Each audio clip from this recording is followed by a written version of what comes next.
Hello, എല്ലാവർക്കും പുതിയൊരു വ്ളോഗിലേക്ക് സ്വാഗതം. അങ്ങനെ ഒരാഴ്ചത്തെ നീണ്ട അവധിക്ക് ശേഷം ഞാൻ വീണ്ടും വീഡിയോയ്ക്ക് ആയിട്ട് വന്നതാണ്. നല്ല പനിയായിരുന്നു. ഇപ്പോഴും അങ്ങോട്ട് മാറിയിട്ടൊന്നുമില്ല, എന്നാലും വലിയ കുഴപ്പമില്ല. ഈ വീഡിയോ എടുത്തത് പനിയൊക്കെ പിടിക്കുന്നതിന് മുമ്പ് എടുത്തിട്ടുള്ള ഒരു വീഡിയോ ആണ്. അപ്പോൾ അന്ന് ആ സമയത്ത് വർഷക്കുട്ടിക്കും വിവാനും 2-3 ദിവസം സ്കൂൾ അവധിയൊക്കെ ഉണ്ടായിരുന്നു. അപ്പോൾ അന്നപ്പോൾ അവർ വീട്ടിലുണ്ടായിരുന്നു. അപ്പോൾ അന്നത്തെ ദിവസത്തെ ഒരു കുഞ്ഞു വ്ളോഗാണ്. അപ്പോൾ ഇന്ന് ബ്രേക്ക്ഫാസ്റ്റിന് ദോശമാവൊക്കെ ഇല്ലായിരുന്നു. അപ്പോൾ അതുകൊണ്ട് തന്നെ ഇന്നൊരു ഹെൽത്തി സ്മൂത്തിയാണ് അടിച്ചു കൊടുക്കുന്നത് ഫസ്റ്റ്. അപ്പോൾ ഒരു ക്യാരറ്റ് എടുത്തിട്ടുണ്ട്, അതുപോലെ തന്നെ ഒരു ആപ്പിൾ, പിന്നെ ബനാന ഒന്ന്, പിന്നെ മധുരത്തിന് ഞാൻ ഡേറ്റ്സാണ് എടുക്കുന്നത്. പിന്നെ ആവശ്യത്തിനുള്ള പാലും കൂടെ ഒഴിച്ച് കൊടുത്തതിന് ശേഷം നന്നായിട്ട് ഒന്ന് അരച്ചെടുക്കാം. ഡേറ്റ്സ് ഒന്ന് കുറച്ച് കുതിർത്തിട്ട് കഴിഞ്ഞാൽ പെട്ടെന്ന് നന്നായിട്ട് അരഞ്ഞ് കിട്ടും കേട്ടോ, അല്ലെങ്കിൽ കുറച്ച് തരിതരിയായിട്ട് ഇങ്ങനെ കിടക്കും.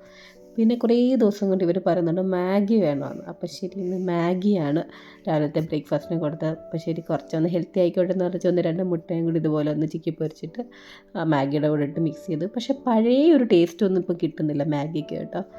ചിലപ്പം ഫ്ലേവർ മാറ്റിയെടുത്തോണ്ടാണോ എന്ന് അറിയത്തില്ല. അങ്ങനെ രാവിലത്തെ ബ്രേക്ക്ഫാസ്റ്റൊക്കെ കഴിഞ്ഞ് ഇവിടെ വിവാൻകുട്ടി ഇവിടെ എന്തോ കോഡിങ് സംബന്ധമായിട്ട് എന്തൊക്കെയോ ഇരുന്ന് ചെയ്തുകൊണ്ടിരിക്കുകയാണ്. അപ്പോൾ ഇവർക്ക് വെക്കേഷൻ ആയതുകൊണ്ട് കുറച്ചേറെ ഫ്രൂട്ട്സ് വാങ്ങി വെച്ചിരുന്നു. അപ്പം ഞാൻ ഈ പഴത്തിനെ എടുത്ത് ഫ്രിഡ്ജിൽ ഉള്ളിൽ വെച്ചു കേട്ടോ. പക്ഷെ അതുകൊണ്ട് പഴം അങ്ങനെ പഴുത്ത് വന്നില്ല. ബാക്കി ആപ്പിൾ, ഓറഞ്ച് അതൊന്നും കുഴപ്പമില്ല, അതൊക്കെ നന്നായിട്ട് തന്നെ ഇരുന്നു. അപ്പോൾ എല്ലാം കൂടെ എടുത്ത് വെളിയിലിടണ്ടല്ലോ എന്ന് വിചാരിച്ചിട്ടാണ് ഫ്രിഡ്ജിലെടുത്ത് വെച്ചത്. അതുപോലെ ലാസ്റ്റ് നോക്കിയപ്പം പഴം പഴുക്കാതെ അങ്ങനെ കട്ടി പിടിച്ച് ഒരുമാതിരി കല്ലിച്ച് അങ്ങനെ ആയിപ്പോയി. ഫ്രിഡ്ജിലിരുന്ന് കഴിഞ്ഞ് ഇവരാരും എടുത്ത് കഴിക്കത്തില്ല. വെളിയിൽ ഇതുപോലെ ബാസ്ക്കറ്റിനുള്ളിൽ വെച്ചെങ്കിൽ മാത്രമേ, എല്ലാവരുടെയും കൺമുമ്പിലിരുന്നെങ്കിൽ മാത്രമേ എല്ലാവരും എടുത്ത് കഴിക്കത്തുള്ളൂ. അപ്പോൾ അതുകൊണ്ട് പിന്നെ ഞാൻ അതിനെയൊക്കെ എടുത്ത് വെളിയിലെല്ലാം വെച്ചു.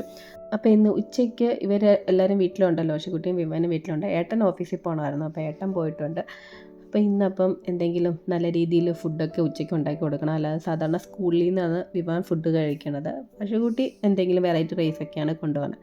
അപ്പോൾ ഞാൻ വിചാരിച്ചു ഇന്നൊരു നാടൻ ലഞ്ച് ആയിക്കോട്ടെ എന്ന്. അപ്പോൾ ഇന്നത്തെ കുറച്ച് കോവയ്ക്ക ഇരിപ്പുണ്ടായിരുന്നു. അപ്പോൾ അത് വെച്ചിട്ട് ഇന്ന് കോവയ്ക്ക മെഴുക്കോട്ട് വെക്കുക. വർഷക്കുട്ടി ഇവിടെ ഫുൾ ഇങ്ങനെ ക്ലീൻ ചെയ്തുകൊണ്ടിരിക്കുകയാണ് ഈ റൂമിനെ. എന്തൊക്കെയാണ് ഈ കിടക്കണേ? ഓ, അവിടെ ബുക്ക് അടുക്കി വെക്കണോ? ശരി ശരി, ചെയ് എല്ലാം ക്ലീൻ ആക്കണേ മൊത്തത്തിൽ.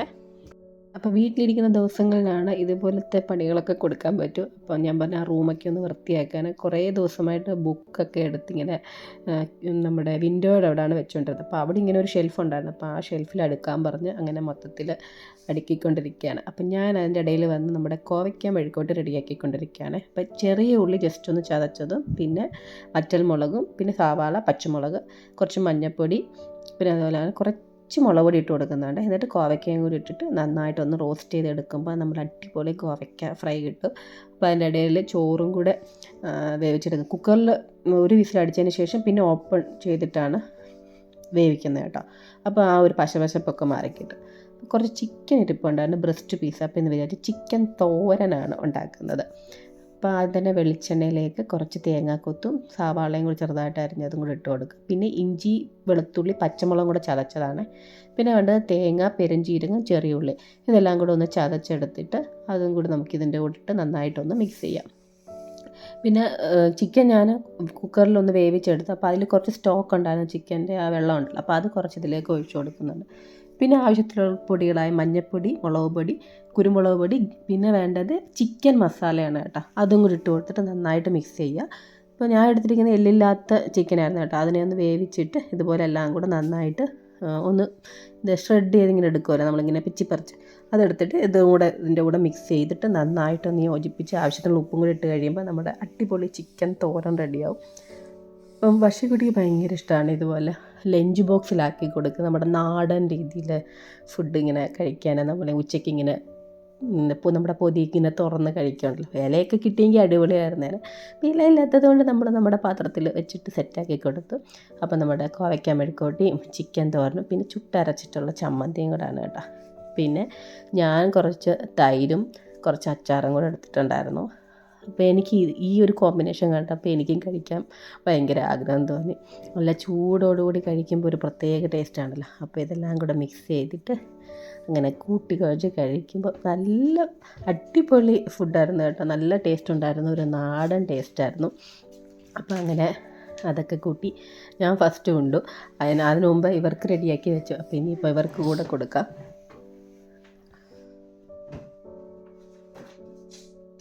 ഇത്ര നാളായില്ലേ?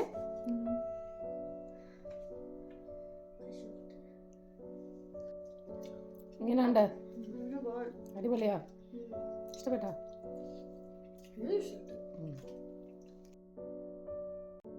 അങ്ങനെ ഉച്ചക്കത്തെ ഫുഡ് റെഡിയൊക്കെ കഴിഞ്ഞപ്പോൾ ഇവർക്ക് 2 പേർക്കും ബോറടിക്കുന്നു എന്നായി. എവിടെയെങ്കിലും ഒന്ന് കൂട്ടിക്കൊണ്ട് പോകുന്നു. വെക്കേഷനല്ലേ, എങ്ങും കൊണ്ടുപോകാനൊന്നും പറ്റില്ല. 3-4 ദിവസം ഉള്ളായിരുന്നു. ഇനിയിപ്പോൾ ഇവർക്ക് ഈ മാസം എൻഡിലാണ് വെക്കേഷൻ ആരംഭിക്കുന്നത്. അങ്ങനെ ഞങ്ങൾ 3 പേരും കൂടെ പാർക്കിലേക്ക് പോവാണ്. അപ്പം നമ്മുടെ ഫ്രണ്ടിനെ ഫോൺ ചെയ്തപ്പോൾ അവൾ അവിടെ പാർക്കിൽ വരാമെന്ന് പറഞ്ഞു. അപ്പോൾ ഞങ്ങളും അപ്പോൾ അങ്ങോട്ടാണ് പോകണം. നമ്മുടെ വീട്ടിൽ നിന്ന് ഒരു 10-15 മിനിറ്റ് നടക്കാനുണ്ട് ഈ ഒരു പാർക്കിലേക്ക്. ഇന്ന് കുറേ പിള്ളേരൊക്കെ ഉണ്ടായിരുന്നു കേട്ടോ. നല്ല ക്ലൈമറ്റൊക്കെ ആയിരുന്നു. അപ്പോൾ അതുകൊണ്ട് നിറച്ച് ആൾക്കാരൊക്കെ ഉണ്ടായിരുന്നു. അങ്ങനെ കുറേ നേരം ഇവരെ അവിടെ പാർക്കിലൊക്കെ കളിപ്പിച്ചതിന് ശേഷം തിരിച്ച് ഞാൻ വീട്ടിൽ വന്നു. അങ്ങനെ ഇത് നെക്സ്റ്റ് ഡേ മോർണിംഗ് ആണ് കേട്ടോ. അപ്പോൾ നെക്സ്റ്റ് ഡേ ഇന്ന് വിവാൻകുട്ടിയുടെ സ്കൂളിൽ ഇതുണ്ടായിരുന്നു, സ്പോർട്സ് ഡേ ഉണ്ടായിരുന്നു. അപ്പോൾ രാവിലെ ചെറിയ കുട്ടികൾക്കുള്ള ഇതായിരുന്നു. അപ്പോൾ അതിൽ എൻ്റെ ഫ്രണ്ടിൻ്റെ മോം പാർട്ടിസിപ്പേറ്റ് ചെയ്യുന്നുണ്ടായിരുന്നു. പിന്നെ ഇവിടുത്തെ ഒരു സ്പോർട്സ് ഡേ എന്ന് പറഞ്ഞാൽ നമ്മുടെ നാട്ടിലെ സ്കൂളിലെ പോലത്തെ ഒന്നുമില്ല കേട്ടോ. നമ്മുടെ അവിടെ സ്കൂളിലെ എല്ലാ കോമ്പറ്റീഷൻ്റെയും ഫൈനൽ നടക്കുന്ന സ്പോർട്സ് ഡേയുടെ അന്നായിരിക്കുമല്ലോ. അപ്പോൾ അതുകൊണ്ട് പക്ഷേ ഇവിടെ അങ്ങനെയല്ല കേട്ടോ. ഇവിടെ ആകെ നടന്നത് റണ്ണിങ് കോമ്പറ്റീഷൻ മാത്രമാണ് പ്രോപ്പറായിട്ട് നടന്നത്. അപ്പോൾ ബാക്കി ഇവിടെ എല്ലാം ഹൗസ് വൈസ് ആയിട്ടാണ്. ഹൗസ് വൈസ് നമ്മുടെ നാട്ടിലുമുണ്ട്.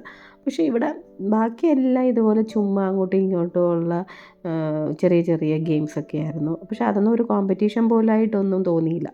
ജസ്റ്റ് ഓട്ട മത്സരം മാത്രമാണ് കോമ്പറ്റീഷനായിട്ട് തോന്നിയത്. ബാക്കിയെല്ലാം വെറുതെ അങ്ങോട്ടും ഇങ്ങോട്ടും പിള്ളേർ കിടന്ന് ചാടുന്നു, ടീച്ചർമാർ കൂടെ കിടന്ന് ചാടുന്നു, അങ്ങനെയായിരുന്നു കേട്ടോ.